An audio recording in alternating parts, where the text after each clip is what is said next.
ಸಮಸ್ತ ಕೇವಲಿಗಳಿಗೆ ಜಯವಾಗಲಿ. ಸಮಸ್ತ ಗುರುಗಳಿಗೆ ಜಯವಾಗಲಿ. ಸುಧಾರಣೆಯ ಬಗ್ಗೆ ಒಂದು ಬಹಳ ಮಹತ್ವಪೂರ್ಣ ವಿಷಯ ಹೇಳ್ತೀನಿ ಕೇಳ್ರಿ. ಒಂದು ಮನೆಯಲ್ಲಿ ಗಂಡ ಹೆಂಡತಿ ಇದ್ರು. ಗಂಡ ಯಾವಾಗಲೂ ಕೆಲಸಕ್ಕೆ ಹೋಗ್ತಾ ಇದ್ದ. ಬಿಡುವಿನ ವೇಳೆಯಲ್ಲಿ ಹೆಂಡತಿ ಸ್ವಾಧ್ಯಾಯಕ್ಕೆ ಹೋಗ್ತಾ ಇದ್ಲು. ಒಂದ್ಸಲ ಅಲ್ಲಿ ಚಾತುರ್ಮಾಸ ಆಯ್ತು. ಒಬ್ರು ಸಾಧುಗಳು ಬಂದರು. ಅವರೆಲ್ಲರಿಗೂ ನಿಯಮ ಕೊಡ್ತಾ ಇದ್ರು. ಈ ಹೆಂಗಸು ಅವರ ಉಪದೇಶವನ್ನ ಕೇಳಿ ಕೇಳಿ ಕೇಳಿ ಕಂದಮೂಲಗಳನ್ನು ತ್ಯಾಗ ಮಾಡಿದ್ಲು, ಮತ್ತೆ ರಾತ್ರಿ ಭೋಜನವನ್ನ ತ್ಯಾಗ ಮಾಡಿದ್ಲು. ಅದನ್ನ ಬಂದು ಮನೆಯಲ್ಲಿ ಗಂಡನಿಗೆ ಹೇಳಲು ಗಂಡ ಅದನ್ನೇನು ತಲೆಗೆ ಹಾಕೊಂಡಿಲ್ಲ. ಅವನು ರಾತ್ರಿನೇ ಊಟ ಮಾಡೋನಿದ್ದ. ಅಷ್ಟಾದ ನಂತರ ಇದು ಅವಳಿಗೆ ಒಂದು ರೀತಿ ದೊಡ್ಡ ಸಮಸ್ಯೆಗೆ ಬಂತು. ಏನಂದ್ರೆ ಅವಳು ನಿಯಮ ತಗೊಳ್ಳೋದು ತಗೊಂಡ್ಬಿಟ್ಲು, ಆದರೆ ಗಂಡನಿಗೆ ರಾತ್ರಿಯೇ ಅಡಿಗೆ ಮಾಡಿ ಊಟ ಮಾಡಿ ಹಾಕ್ಬೇಕು ಬಿಸಿ ಬಿಸಿ. ಮತ್ತೆ ಸಾಧುಗಳ ಕಡೆ ಬಂದ್ರು. ಮಹಾರಾಜರೇ, ನಾನು ನಿಯಮ ತಗೊಂಡಿದ್ದೀನಿ, ನಾನು ಪಾಲನೆ ಮಾಡ್ತೀನಿ, ಆದ್ರೆ ಗಂಡನಿಗೆ ಏನು ಹೇಳಿದ್ರು ಅವನು ಕೇಳ್ತಾ ಇಲ್ಲ, ಏನು ಮಾಡಬೇಕು?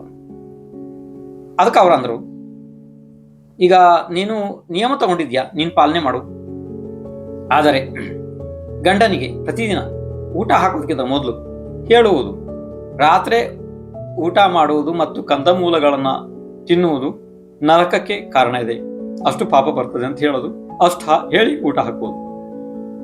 ಅವಳು ಹಾಗೆ ಮಾಡಿದ್ಲು. ಗಂಡ ಒಂದ್ ದಿವಸ, 2 ದಿವಸ, 3 ದಿವಸ ಈ ತರ ಕೇಳ್ದ.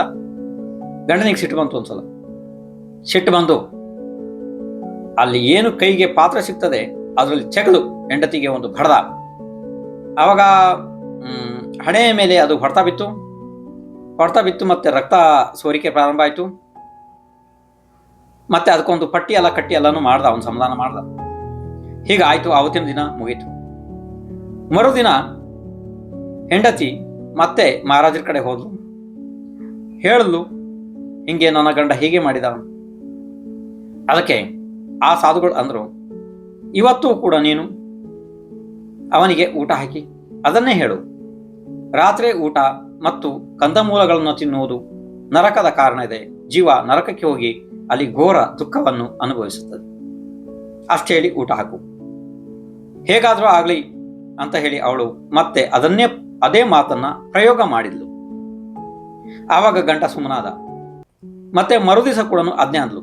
ಆವಾಗ ಗಂಡ ವಿಚಾರ ಮಾಡಿದ, ಇವಳ ಸುಧಾರಣೆ ಆಗುವುದಿಲ್ಲ, ಈಗ ನಾನೇ ಸುಧಾರಿಸಬೇಕು ಅಂತ ಹೇಳಿ ಗಂಡ ರಾತ್ರಿ ಊಟವನ್ನ ಬಿಟ್ಟ. ಇದರಲ್ಲಿ ಯಾವ ಸೂಚನೆ ನಮಗೆ ಸಿಗ್ತದೆ ಅಂತಂದ್ರೆ, ಸತತ ಪ್ರಯತ್ನ ಮಾಡೋದ್ರಿಂದ ಒಂದೊಂದು ಜೀವಗಳನ್ನ ಬದಲಾಯಿಸಬಹುದು. ಭವ್ಯ ಜೀವಗಳು ಬದಲಾಗ್ತವೆ. ಅವಯ ಜೀವ ಅಥವಾ ದುರಂದುರ್ಭವ್ಯ ಜೀವ ಅಥವಾ ಭಾರಿ ದೊಡ್ಡ ಘೋರ ಮಿಥ್ಯಾದೃಷ್ಟಿ ಜೀವ, ಅವರು ಬದಲು ಆಗುವುದಿಲ್ಲ.